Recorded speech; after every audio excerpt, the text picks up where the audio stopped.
ایک پتہ نہیں جس کی آج کل بات بھی ہو رہی ہے, اب میں زیادہ ڈیٹیل میں نہیں جا رہا اس کی, کہ جو افغانستان سے لوگوں کو عام معافی ٹائپ کا اعلان کر دیا گیا تھا, یہاں پہ لوگ آئے اور ان کو ہم نے آئیڈینٹیفائی کر کے سب کو واپس کیا, اور اس وقت بھی یہ ہمارا عزم ہے. ہاں ایسے اگر واقعات ہوتے ہیں اس پہ سخت کارروائی کی جاتی ہے, اور یہ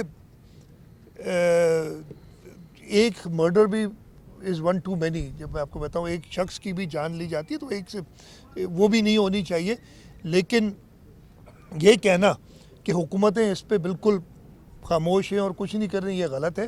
ہاں آپ کا دل ضرور دکھتا ہے, میرا بھی دل دکھتا ہے کسی بھی مظلوم کی موت کی وجہ سے, اور اس پہ ہم انشاءاللہ تعالی پوری کارروائی کریں گے جہاں پہ بھی وہ ہوگا. اگر پاکستان کے اندر یا پاکستان کے باہر موجود ہے, ظالم کو اپنے ظلم کی سزا ملے گی, یہ آپ کو یقین ہونا چاہیے, اور حکومت اس کے بارے میں بڑی کلیئر ہے. اگر آپ پی ایس ڈی پی اٹھا کے دیکھ لیں, اس سال سندھ کی اسکیمیں جو سندھ حکومت ایگزیکیوٹ کر رہا ہے اس کے لیے تقریباً 80 ارب روپے مختص کیے ہیں وفاق نے, اور یہ اس سال ہوا ہے.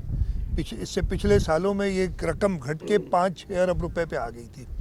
اور یہ اس کے علاوہ ہے جو وہ منصوبے ہیں جو وفاق یہاں پہ ایگزیکیوٹ کر رہا ہے.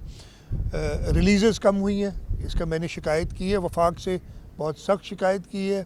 اور اس کے علاوہ جو ہمارے آئینی ادارے ہیں ان کی میٹنگز نہ ہونے کے بارے میں سخت شکایت کی ہے.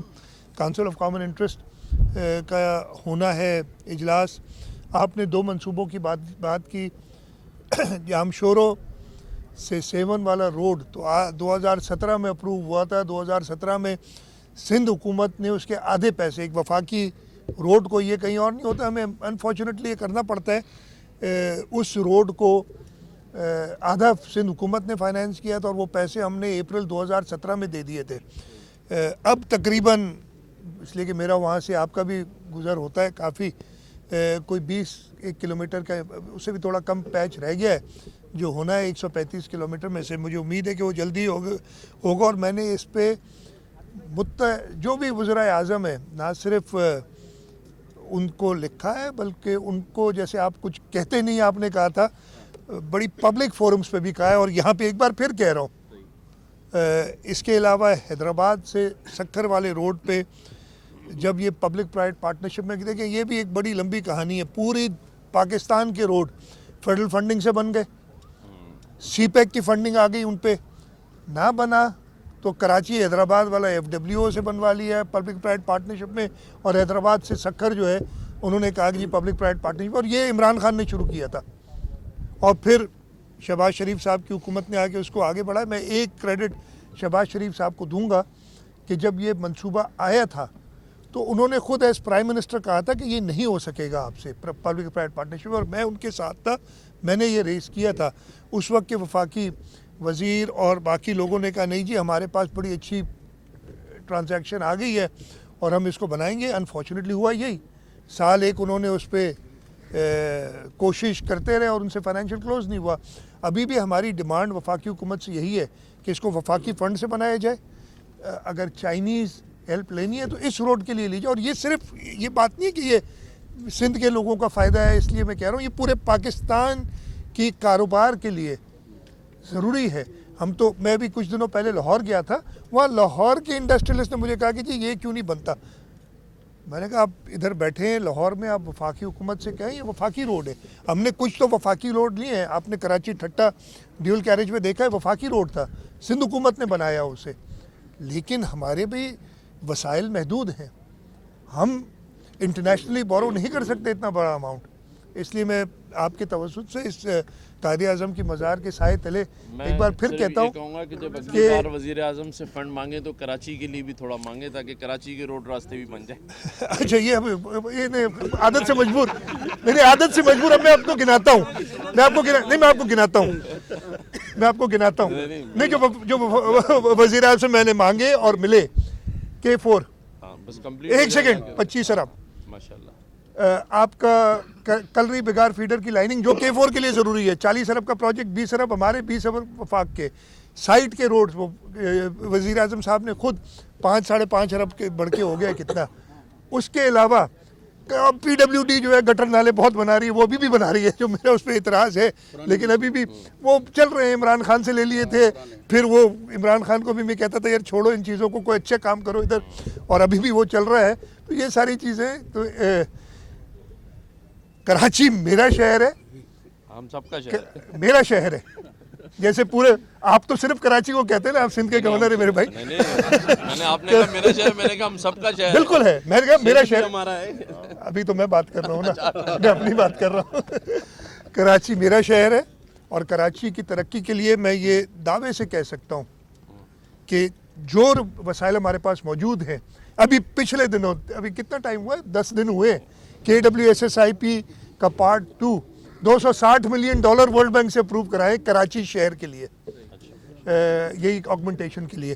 تو یہ میں تو یہ کہوں گا کہ کبھی میری طرف سے تو ایسے کوئی تفرق پیدا نہیں کیا گیا پورے سندھ کی ڈیولپمنٹ کے لیے.